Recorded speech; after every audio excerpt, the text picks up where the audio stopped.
The stars had never seemed so cold. Admiral Sarah Chen stood at the observation deck of the United Earth Space Command headquarters, watching the night sky above Geneva. Somewhere out there, beyond the Moon and Mars, beyond the asteroid belt where humanity had built its mining colonies, an alien fleet waited. They were not here to talk. They were not here to trade. They were here to conquer. The message had arrived 30 days ago. It came through every communication channel at once. Television, radio, internet, even old satellite systems humanity thought were dead. The aliens called themselves the Cretan Sovereignty. They ruled 12 species across hundreds of worlds. Their message was simple and brutal. Surrender everything. Submit to our rule. You have 30 days. The world had panicked. Riots broke out in major cities. Religious leaders declared it the end times. Some people killed themselves rather than face slavery under alien masters. Governments scrambled to respond. But how could they fight an enemy that traveled between stars as easily as humans drove cars? Earth's military analysts had worked day and night. The numbers were horrible. The Cretan fleet consisted of over 3 million ships. Each one could destroy a city in seconds. Their shields could block nuclear weapons like raindrops. Their sensors could track every human vessel in the solar system. Earth had maybe 10,000 combat-ready ships, most designed for policing pirates near Jupiter's moons. It would be like ants fighting a forest fire, General Morrison had said during the emergency meeting. We can't win. We can't even slow them down. President Okafor had asked the question everyone feared. How long would we last? If they wanted to kill everyone on Earth? 6 hours. Maybe less. The room had fallen silent then. 6 billion people. 6 hours. The math was too terrible to accept. But Sarah Chen had not accepted it. She had stood up at that meeting, her gray hair tied back, her uniform crisp despite 3 days without sleep. She had spent 40 years in Earth's Navy, rising from a shuttle pilot to admiral. She had fought pirates, stopped rebellions on the Mars colonies, and negotiated peace between the belt miners and Earth corporations. She had seen humanity at its worst and its best. We cannot fight their fleet, she had said, but we don't need to. Every eye in the room had turned to her. They've conquered hundreds of worlds. They have never lost. They are so powerful that they expect everyone to surrender or die. That is their weakness. How is overwhelming power a weakness? Someone had asked. Sarah had smiled then, a cold smile that made several people uncomfortable, because they've never needed to think creatively. They've never faced an enemy that refuses to play by their rules. They've never fought humans. The plan had been radical, insane, most people said. Instead of mobilizing every ship Earth had, instead of evacuating people to underground bunkers or trying to negotiate from a position of weakness, Sarah proposed something different. Send one ship. Just one. You want to surrender? President Okafor had asked, confused. No. I want to make them afraid. Now standing at the observation deck, Sarah watched as the UESS Indomitable prepared for launch. It was not a warship. It was a heavy freighter, the kind used to haul ore from the asteroid belt. It had been modified over the past 30 days, but not with weapons. The changes were subtle, hidden, clever. Captain Marcus Webb would command the mission. He was 53, calm under pressure, and brilliant at reading people. His crew of 47 had been carefully selected. Engineers, scientists, psychologists, linguists, and 3 former intelligence officers. Each one knew they might not come back. Each one had volunteered anyway. The Krathians are monitoring all our communications, Sarah's assistant said, approaching from behind. They know we're sending the ship. Good, Sarah replied. Let them see it. Let them think we're desperate or stupid. What if they just destroy it? They won't. Their culture values dominance displays. They'll want to see what we do. They'll want to humiliate us in person. The assistant looked worried. And if you're wrong? Sarah turned away from the window. Her eyes were hard, determined. Then we moved to plan B, but I'm not wrong. I've studied every piece of information we have about the Krathians. Their history, their psychology, their culture. They're predators, but predators follow patterns. They've been apex hunters for so long that they've forgotten to watch for traps. Below them, the Indomitable's engines began to glow. The ship lifted slowly from the launch pad, rising into the dark sky. No weapons, no armor. Just one ship carrying humanity's last desperate hope. Around the world, people watched on their screens. Some prayed. Some cried. Some simply waited, numb with fear. Sarah Chen watched the ship disappear into the stars and whispered to herself. You've never fought humans before. You're about to learn why that matters. The 30 days were up. The Crethean fleet waited at the edge of the solar system, their ships forming a wall of metal and energy that stretched across the darkness. They had expected humanity to beg or to fight. They had expected terror or defiance. They did not expect what was coming. The Indomitable set its course toward the alien fleet, broadcasting a single message on all frequencies. We wish to negotiate terms. In the command ship of the Crethean fleet, Commander Zalthor received the message. He was 9 feet tall, covered in thick scales with 4 arms and eyes that could see in 12 different light spectrums. He had conquered 27 worlds personally. He had never known defeat. He looked at the single human ship approaching and laughed, a sound like grinding stone. How amusing. They send one ship. This will be entertaining. He gave the order to allow the humans to approach. They would dock with his flagship. He would show them the futility of resistance, then he would destroy their world while they watched. It never occurred to Zalthor that he was making a mistake. Predators rarely do until the trap closes around them. Zalthor stared at the human captain for a long moment. Around them, Crethean officers watched with growing tension. These humans were not behaving correctly. They should be terrified. Instead, they stood calmly, surrounded by enemies, acting as if they held some advantage. Explain, Zalthor commanded. What have you not shown us? Marcus gestured to another crew member, Dr. Chen, a small woman with sharp eyes.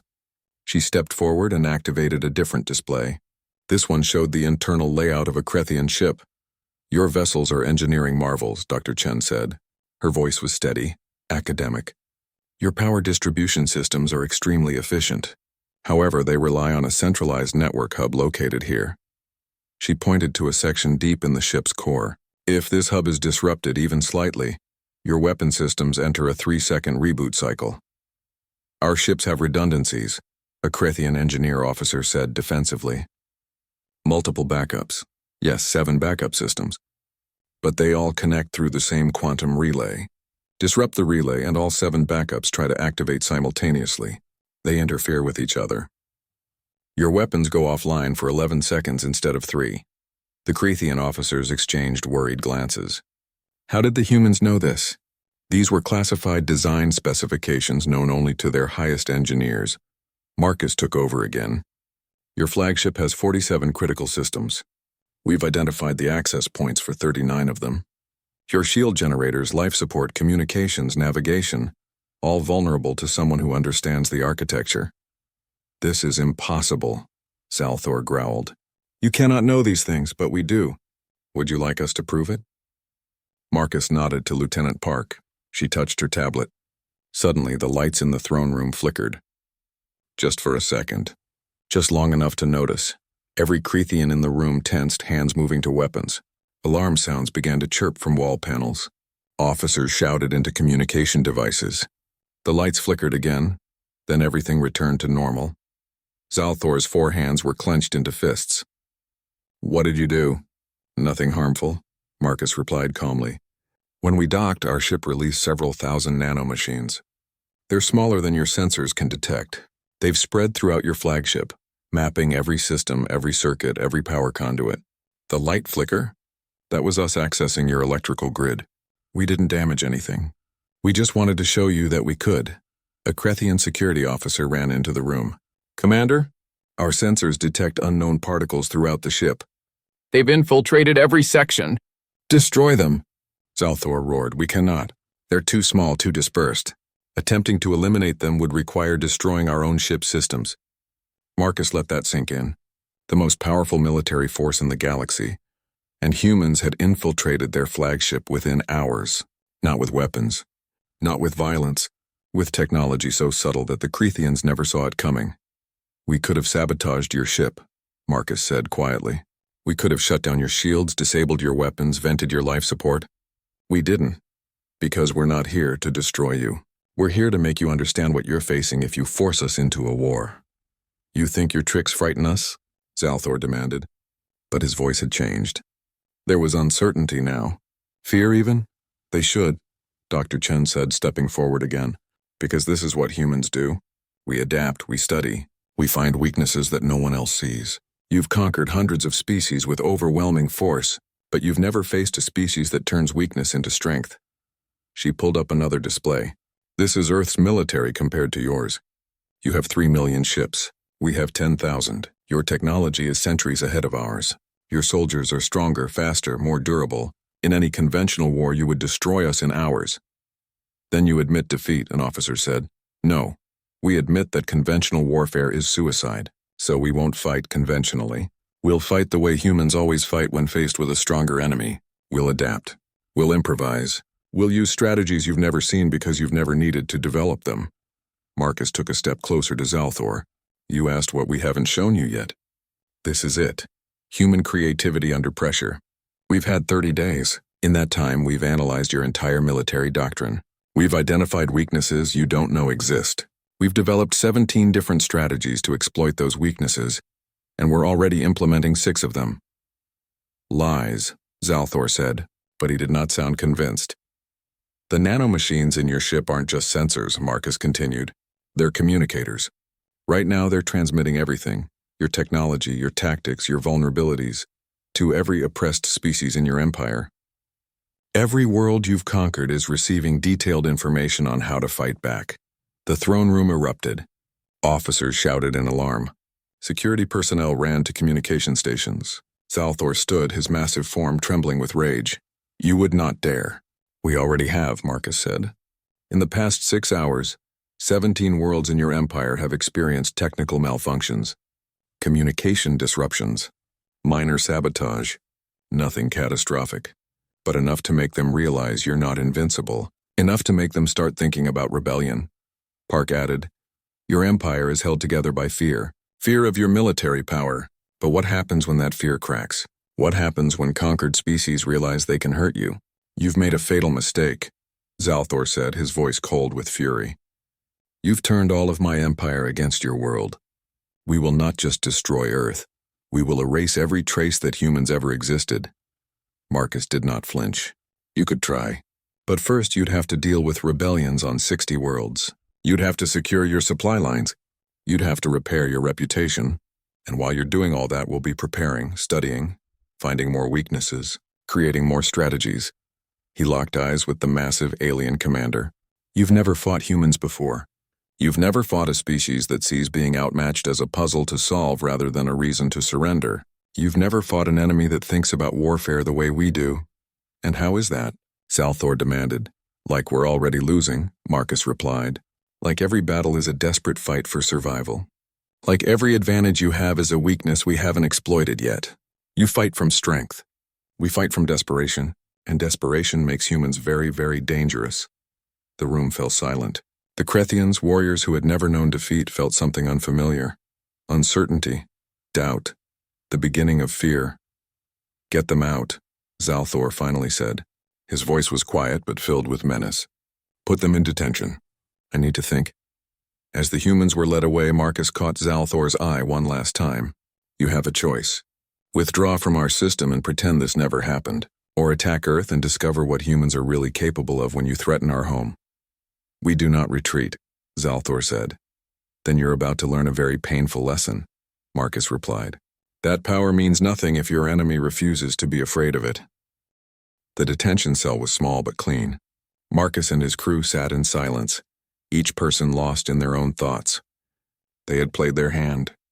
Now they could only wait to see if it worked. Do you think he'll listen? Lieutenant Park asked quietly. Marcus shook his head. No, he can't. His entire culture is built on dominance. To retreat from a weaker species would destroy his credibility. He'll attack. Then we failed. No. We planted the seeds. Now we see if they grow. 3 levels above them, in the command center of the flagship, Zalthor faced his senior officers. The mood was tense. The humans had shaken them, revealed vulnerabilities they did not know existed, and broadcast sensitive military information across the Empire. We must destroy Earth immediately, Admiral Krethma said. She was one of the sovereignty's most decorated commanders. Every moment we delay gives them time to prepare more tricks. Agreed, said another officer. The human homeworld must be made an example. Other species must see what happens to those who defy us. Zalthor stared at the holographic display of Earth. a blue and green world, teeming with billions of lives. It would be easy to destroy. One command, 6 hours, nothing would remain but ash and memory. Begin the advance, he said finally. The fleet will move to Earth. We attack at dawn, their time. I want them to see their sunrise one last time before we extinguish it. The order went out.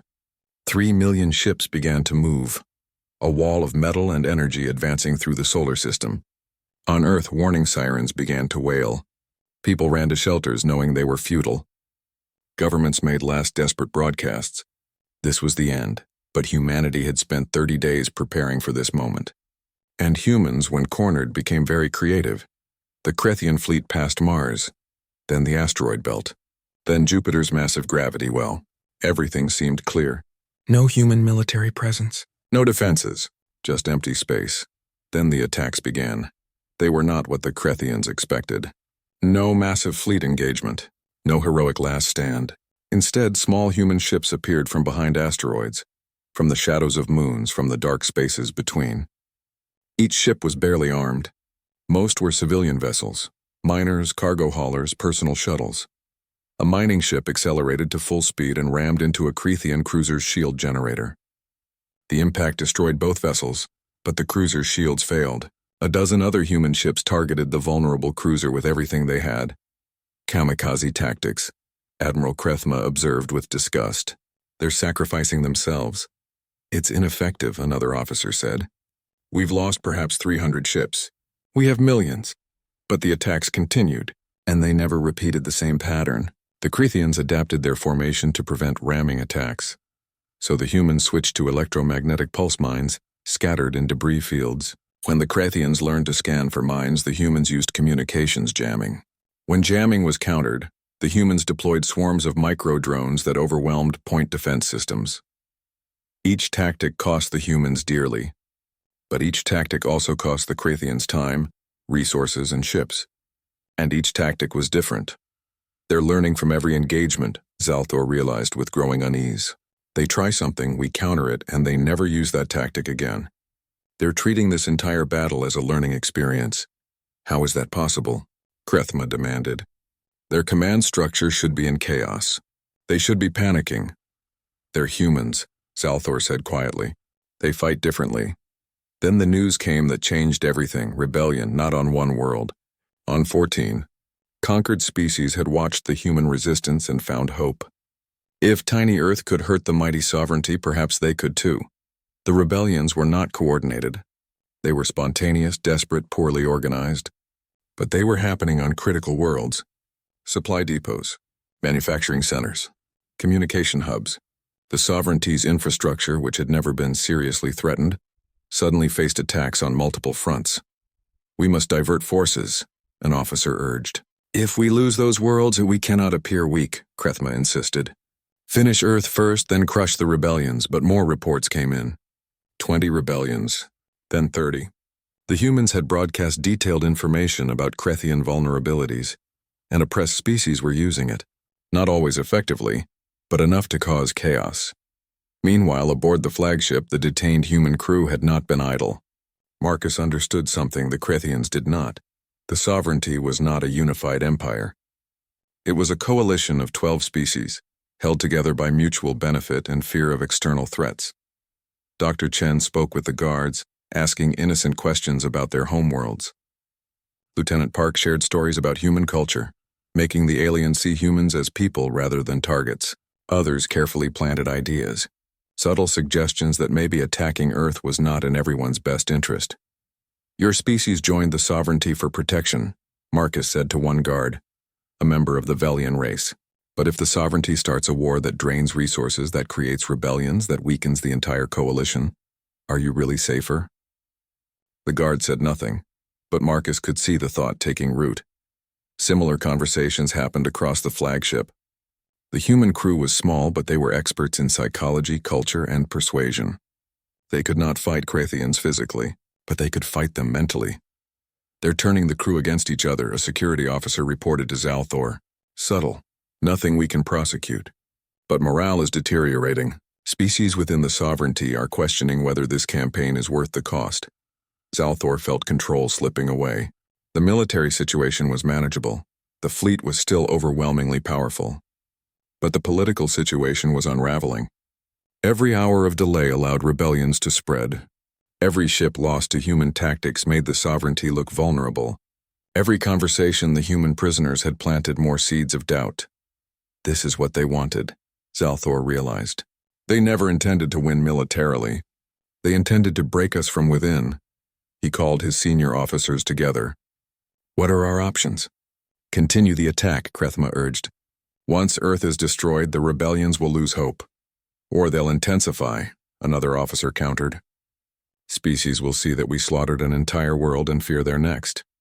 Pull back and deal with rebellions first, a third suggested. Secure our territory, then return for Earth.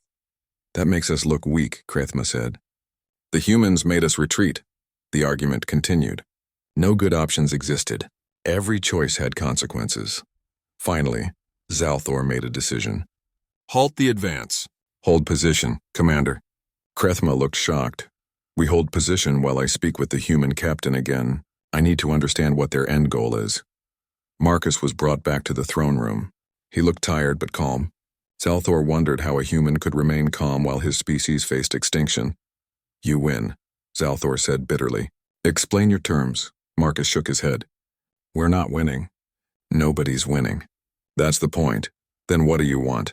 The same thing I've wanted from the beginning. For you to leave our system.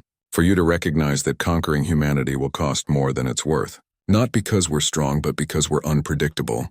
Because we'll keep fighting in ways you can't prepare for.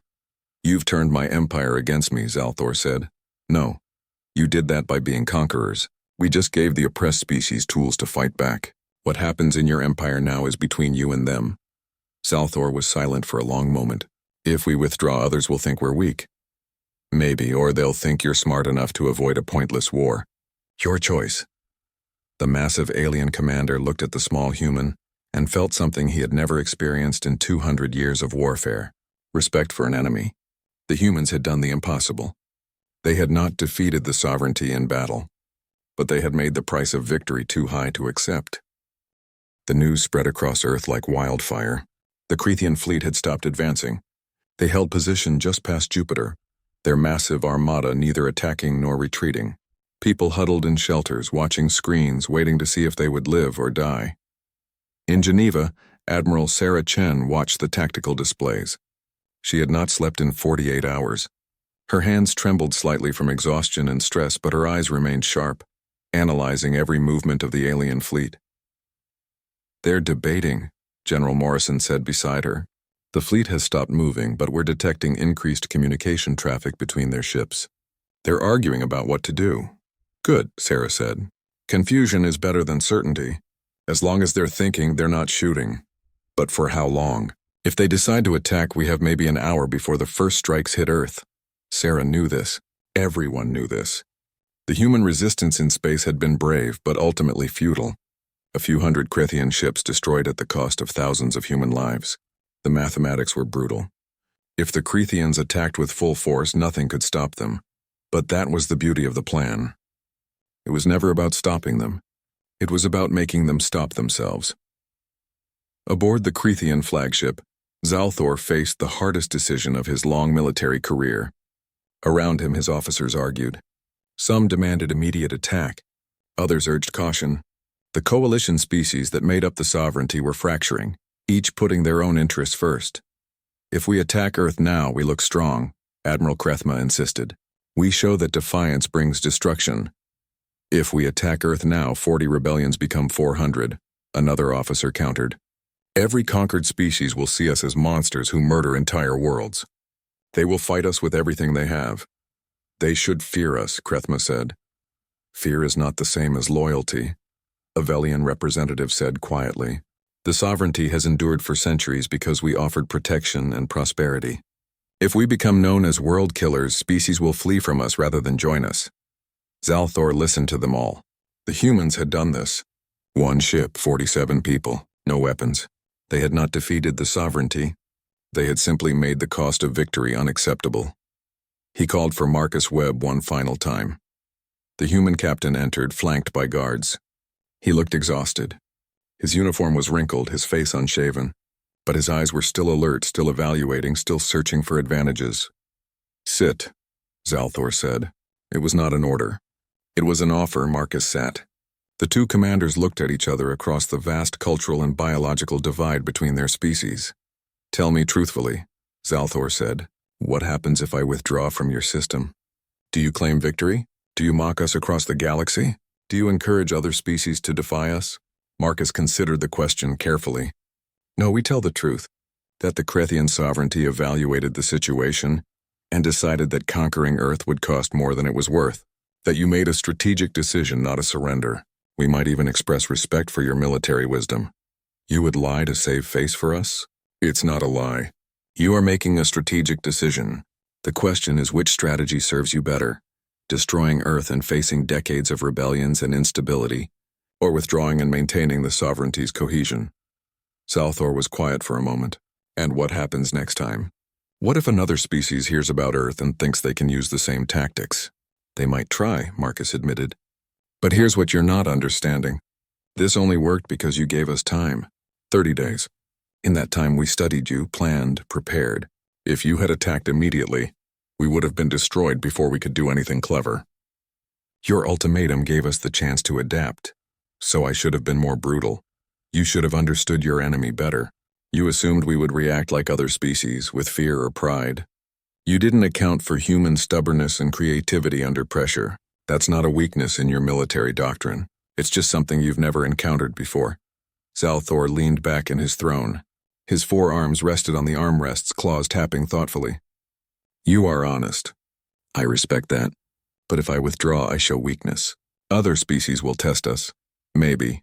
Or maybe they'll realize the sovereignty is smart enough to avoid pointless conflicts, that you choose your battles wisely. That's not weakness. That's strategic thinking." The massive alien commander studied the small human for a long time. Then he made his decision. "We will withdraw from your solar system. But understand this. If Earth ever threatens the sovereignty, if you spread your tactics to rebellious species, if you become a problem, we will return, and next time there will be no discussion. No 30-day warning. We will strike without mercy or hesitation." Marcus nodded. "Fair enough. We don't want to be your enemy. We just want to be left alone. That is acceptable. For now." Zalthor gave the order. The Krethian fleet began its withdrawal, slowly at first, then faster as the decision was made. 3 million ships turned away from Earth, their weapons unpowered, their course set for the outer edges of the solar system and beyond. On Earth, the news brought tears and celebrations. Cities erupted in joy. People poured into the streets, hugging strangers, crying with relief. They had been hours from extinction. Now they had a future. The Indomitable was released.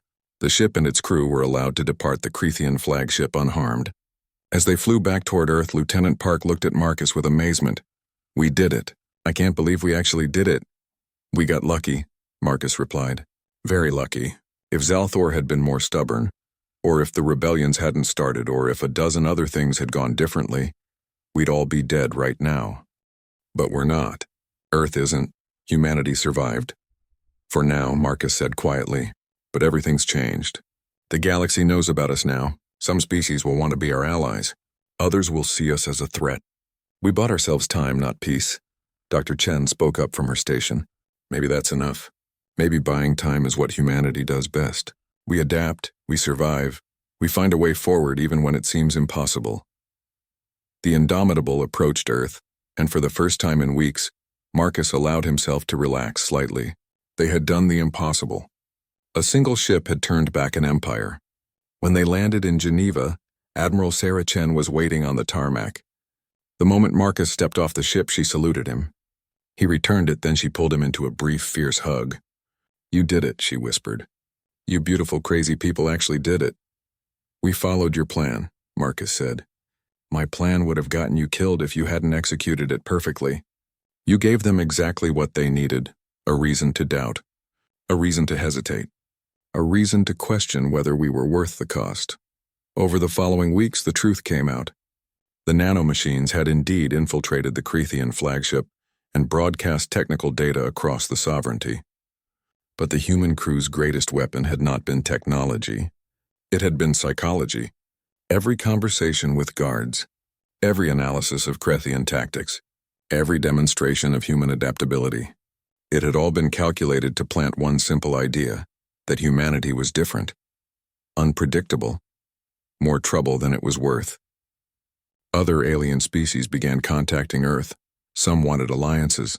Some wanted to study human tactical thinking.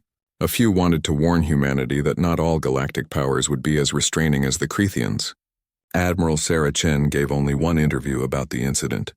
A reporter asked her how humanity had survived against such overwhelming odds. "We didn't survive through strength," Sarah said. "We survived through understanding. We studied our enemy. We found their patterns. We showed them that defeating us would be possible but costly. And we made them choose between pride and pragmatism." "But what about next time?" the reporter asked. "What if another species attacks?" Sarah smiled, a cold, determined smile. "Then we'll study them too. We'll find their weaknesses. We'll adapt. That's what humanity does. We've been doing it since we lived in caves and fought predators with sticks. We're not the strongest species in the galaxy. We're not the smartest or the most advanced. But we're the best at learning from our mistakes and turning disadvantages into opportunities." Is that a threat to hostile aliens? No, it's a promise. If you leave humanity alone, we'll leave you alone. But if you threaten our existence, you'll discover what makes us truly dangerous. We refuse to accept that anything is impossible. We'll find a way to hurt you even if it costs us everything. The interview ended. Around the world, humans watched it and felt something they had not felt in weeks. Pride. Not because they had won a war, but because they had proven that human ingenuity, determination, and adaptability could face the impossible and find a way forward. In orbit around Jupiter, a single piece of debris floated in the darkness. It was a fragment of one of the human ships that had sacrificed itself to slow the Krethian advance. Etched on its hull were words that had become humanity's unofficial motto during those terrible 30 days. They feared nothing until they learned we fear nothing more than being told what's impossible. The galaxy had changed. The Krethian sovereignty was still powerful, still vast, still dangerous. But they had learned a lesson that would echo through the stars for generations. Power meant nothing if your enemy refused to be afraid of it. And humanity, small and weak and newly arrived in the galactic community, had taught them that lesson with just one ship. Everything had changed the day that ship appeared. Not because it was powerful, but because it carried people who understood that sometimes the greatest weapon is not the one that destroys, but the one that makes your enemy stop and think. And in that moment of doubt, in that hesitation, humanity had found its survival. The Indomitable looked tiny against the Krethian flagship. The alien vessel was 3 miles long, shaped like a blade, covered in weapons and armor that could withstand the heat of a sun. The human freighter was barely 300 feet, scarred from years of hauling cargo. Its hull patched and repaired dozens of times. Captain Marcus Webb stood on the bridge, watching through the viewport as docking clamps reached out from the alien ship. His hands were steady. His breathing was calm. Behind him, his crew worked at their stations, silent and focused. "They're scanning us again," Lieutenant Park said from the sensor station. "4th time since we entered weapons range." "Let them look," Marcus replied. "They won't find anything because there's nothing to find." That was technically true. The Indomitable carried no missiles, no lasers, no plasma cannons. The cargo hold contained data tablets, presentation equipment, and personal supplies for the crew. Every scan the Krethians ran would show exactly that. What the scans would not show was what the crew carried in their minds. 30 days of intensive study, 30 days of analyzing every piece of information Earth had about the Krethian sovereignty, battle records purchased from other alien species, cultural databases, psychological profiles, tactical assessments. The crew had absorbed it all, memorized it, lived it. "Docking complete," Park announced. "They're pressurizing the airlock." Marcus turned to his crew. He looked at each face, seeing their fear and their determination. These people had left families behind. They knew Earth might be destroyed before they returned. They had come anyway because someone had to try. "Remember," Marcus said quietly, "we're not here to fight. We're here to make them think. Stay calm, be respectful, and trust the plan." The airlock hissed open. 6 Krethian soldiers stood on the other side, each one massive, armed with weapons that hummed with contained energy.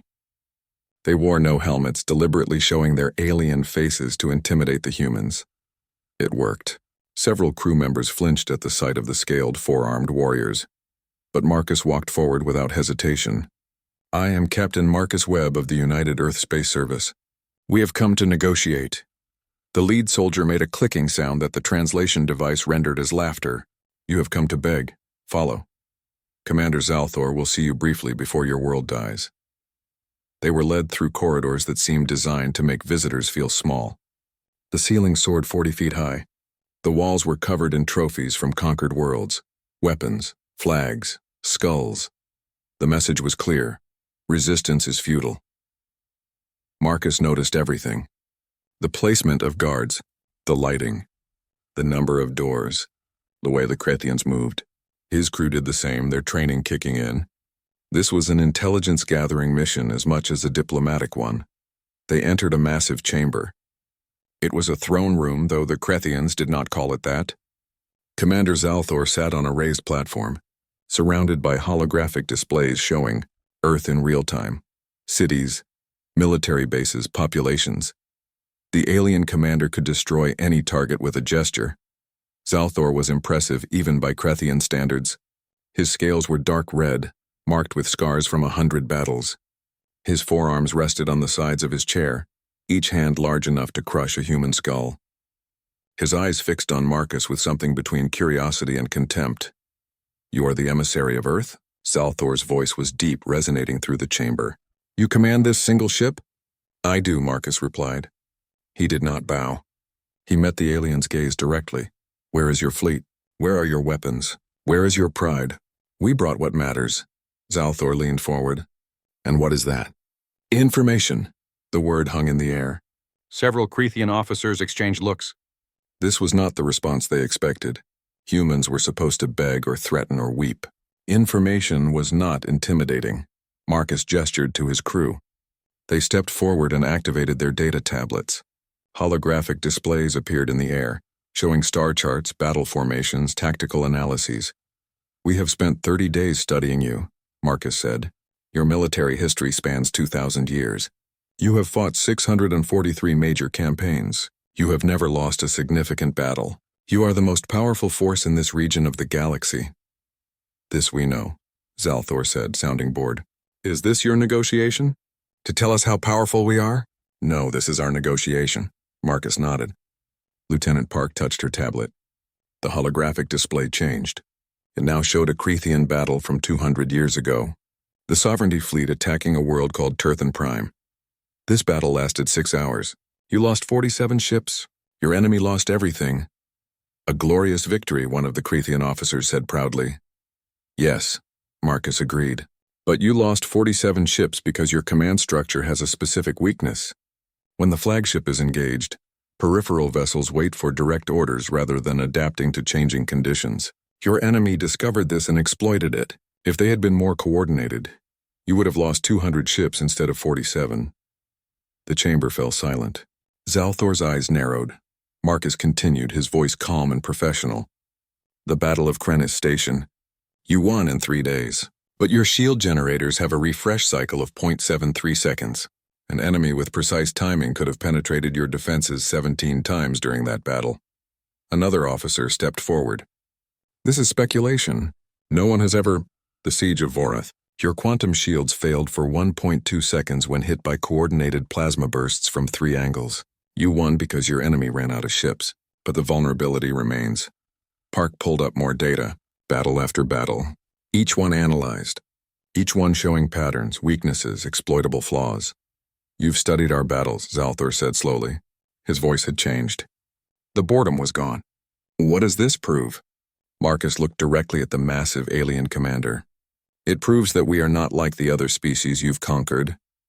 They feared you because of your power. We respect your power, but we also understand it. We've analyzed your tactics, your technology, your psychology. In 30 days, we found 17 critical vulnerabilities in your shield technology, 3 weaknesses in your command structure, and predictable patterns in your strategic doctrine. You dare, we're not threatening you, Marcus interrupted calmly. We're explaining reality. You've never lost because you've never fought an enemy that studies warfare the way humans do. Every species you've conquered either surrendered immediately or fought with emotion, fear, anger, pride. We fight with our minds. Zalthor stood, his full height making him tower over the humans. Then you should know your analysis means nothing. We can destroy your world before you return to it. Marcus smiled then, a slight knowing smile. Yes, you can. But that would be a mistake. Why? Because we haven't shown you everything yet.